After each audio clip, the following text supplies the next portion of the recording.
talking about this important topic of how are we really improving safety and outcomes by using benchmark data. And you just heard Chris really talk about the importance of risk stratifying to really understand that benchmarks aren't really an absolute number, but they're a number that needs to be understood in the context of important predictor variables. And Chris and I are partners at UCSF. I'm going to share with you some of our experience at UCSF with some specific benchmarks.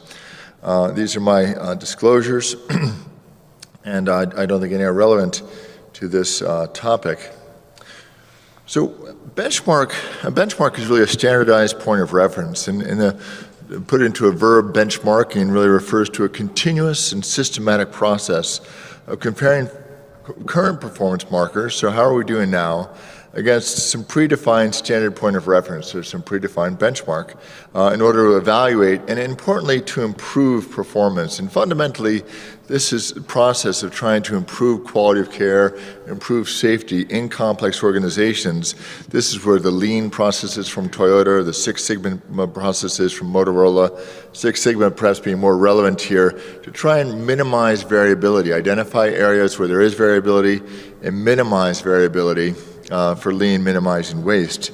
And the point here being that there's a methodology to process improvement. So number one, we want to identify the problem. And I'm going to suggest that any area where there's high variation in observed rates is a potential problem. If quality is defined by consistency, then where there's variation, we might want to try and improve processes.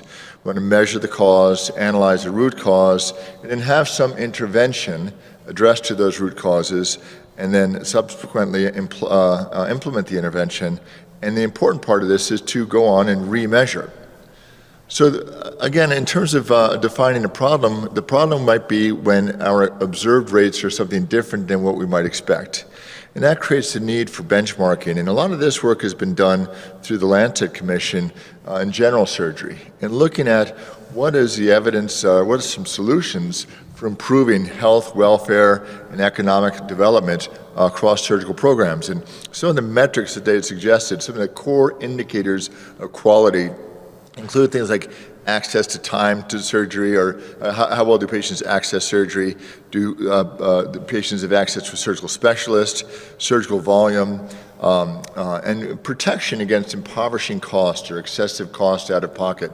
Those are worldwide issues in surgery. And another metric that they put down there as a core metric is the idea of mortality. So having some mortality rate that is a benchmark that we ought to really compare surgical institutions across the country to that benchmark. The trouble with a benchmark suggesting a mortality rate is what we ought to be using as a target or perhaps as a floor, is that is what Chris just talked about, is risk stratification.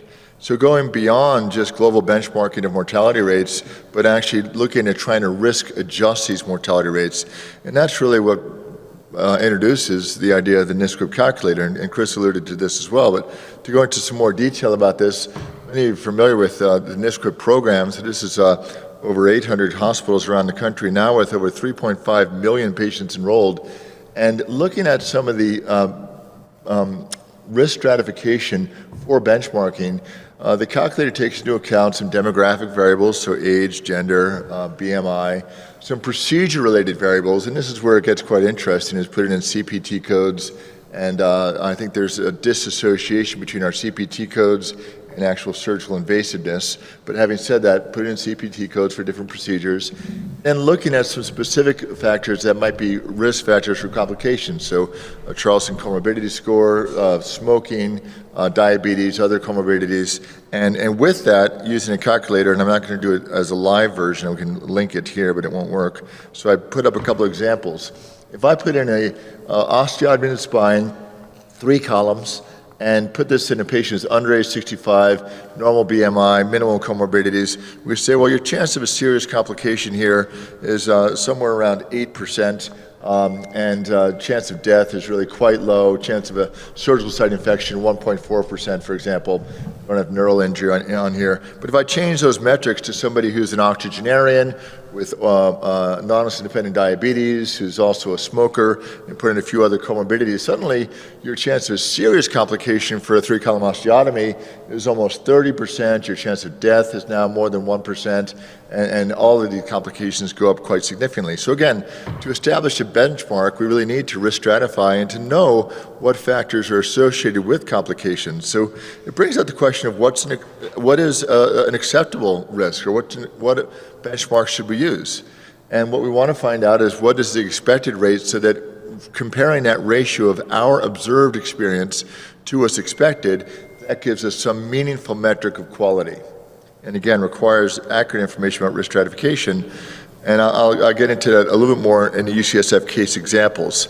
But I want to give just as one example, looking at complications. So we've all been looking at complication rates, and the broad spectrum, if we were to say, well, what is the expected rate of a neural injury in an adult deformity surgery, for example?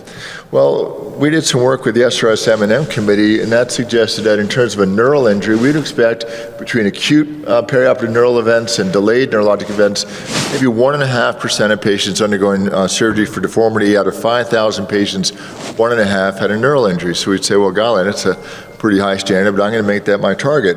But when we actually get into some studies to look at this in more detail, including a scoliosis trial that Larry Lenke led, we see numbers more like 23% of patients in the immediate perioperative period in a 3-column osteotomy or in a major surgery, major reconstruction, had some neurologic deficit. Or this work by the ISSG, very similar, about 27% of patients had either perioperative or delayed neurologic complications in adult deformity surgery. So establishing a benchmark is awfully important, and trying to have some accurate rates is what becomes challenging. And that's where it's so incumbent upon us in collecting data to really present data as accurately as possible. So why is there a need for benchmarking? Again, or where's there a need? I think metrics where there's high rates of variability. Rates of surgery, for example, what's an appropriate rate of surgery? Mortality has been a lot of work done, especially in general surgery, on mortality rates. Length of stay, and I'm going to show you some of this data, length of stay, perioperative complications, and protocol compliance. So those are all areas where there's high rates of variability, and a benchmark might indeed be useful. So I'm going to wrap up my time with a couple stories. So telling stories from our institution. Michelle's here, so I'm going to let her tell the story of the HARMS study group. I won't include that in my talk here. But here are some stories of some things we've looked at: reoperations, readmissions, length of stay, and we also did some interesting work with costs. And it all started by looking at some outliers and understanding that outliers and eliminating outliers is an important part of improving quality. It brings us to thoughts about Wilfred Pareto. So Wilfred was an Italian economist who actually studied and worked at the University of Vienna. And he looked at land distribution and the suggestion that 80% of land in Italy was owned by 20% of people. And he gave that as an example in the 19th century as a tremendous inequality, a tremendous iniquity in terms of land distribution. But healthcare is actually just as bad or worse. If you look at healthcare, in terms of an inequality of distribution, about 80% of healthcare expenditures are within the top 20% of the population. And fully half of healthcare expenditures are accounted for by 5% of the population. So again, some terrific disparity, and that's where paying attention to outliers makes sense. And I'll show you an example of that soon. So here's some data from UCSF. This was over a period of time looking at length of stay 2 years ago now. The mean length of stay was 5.5 days. Now, what does that tell you as an absolute value? That tells you absolutely nothing. If we're an ASC, then that's absolutely horrific. Whereas if we're seeing patients with inpatients with tumors or transfer patients, it's hard to know what the standard ought to be there. But what was established based on our case mix index is that number ought to be about 4 days. The trouble for this is that what actually happens in a lot of cases, patients are coming in preoperatively and staying for some time preoperatively. So then we developed a metric of, well, what about post-procedure days? Because when we're transferring a patient, we often can't control what happens preoperatively. So post-procedure days, we were actually a bit closer to the benchmark than overall length of stay. And we also did some predictive analytics working around this. Our Center for Computational Health looked at some variables, including healthcare coverage, race and ethnicity, osteoporosis, age of the patient. They're actually quite predictive. And finally, a RAP score, quite predictive of length of stay. So this information led directly to actionable changes.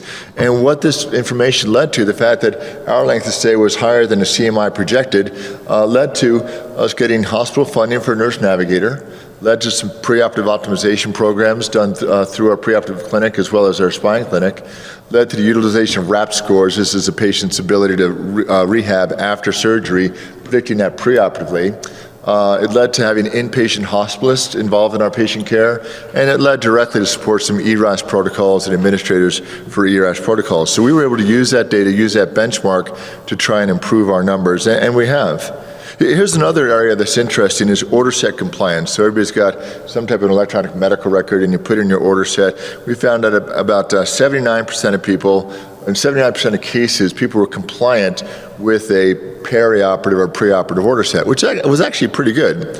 Now, having said that, Chris and I and a number of us, we use different order sets, but this is one of my preoperative optimization pathways. So every patient who has an elective spine surgery, I type in .preop-op and this comes up and I get information about their blood sugar, bone health, BMI, infection risk, smoking, narcotic utilization, their frailty, and I'm able to look at this and see where are the things that I could optimize before surgery. And this is something that we can create into an order set and try and get some compliance and actually improve compliance with preoperative optimization, knowing that when it becomes an order set, 79% of people will actually implement that. We did some work on readmission data, and our 30-day all-cause readmission 2 years ago was 5%. We reduced that to 3%. And part of that was, again, we identified that this was higher than what we wanted at 5%, and certainly under bundled care initiatives and shared risk programs, this was a big problem economically. So we, again, developed preoperative optimization protocols. We worked on getting patients to home. We found that patients were 11 times more likely to be readmitted within 30 days that they were discharged to a SNF than home. So we worked on protocols to get people to home. Medical co-management on the floor made some difference, we think, and also access to outpatient evaluation. So rather than somebody having to come in through the emergency room, that they can actually have access any day of the week to the spine center, either virtually or as an inpatient visit. And that significantly improved our readmission rates. Another area we looked at was the cost of care. And specifically, we found that overall spine at UCSF, our average cost of care was about $45,000 per case. And when you add to that, there's a lot of snake pit I put here, a lot of controversy about what to do about indirect costs. But we were able to, the metric that we benchmarked is we said we'd like to have a contribution margin, which is revenue over direct costs of 40%. And that would cover the indirect costs, and actually that was the target that we set. And we were able to reach that over the course of 2 years, where we did a lot of work with materials management. We modified our formulary. We took out some outliers of more expensive implants that people weren't using, created some price thresholds for bringing in new implants, and we did some active management with regard to length of stay. We were able to improve the contribution margin quite remarkably, and I could tell you that before this project started, I had no idea what contribution margin meant.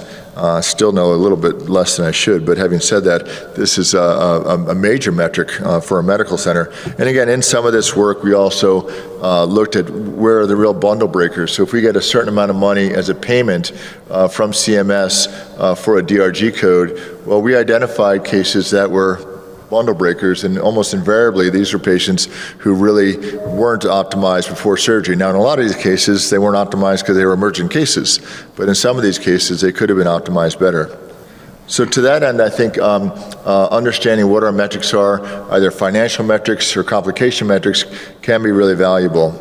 Now this next part I recognize that Michelle is going to cover much more thoroughly, but worked through the harm study group, and I had some slides that Peter Newton had lent me, but Michelle's going to show those.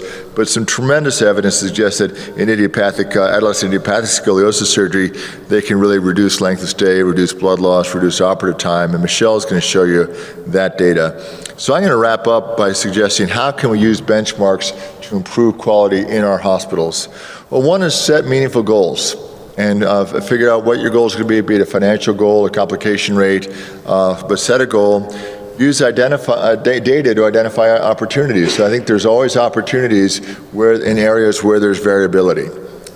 Create an infrastructure to collect the data accurately, and then compare within institutions, compare between institutions, and in those comparisons identify, well, where maybe there be deficiencies, make changes, learn from each other, and then repeat the process. And to that end, I think we reliably use these benchmarks to try and achieve an appropriate target for better quality care. So thanks for the opportunity to contribute.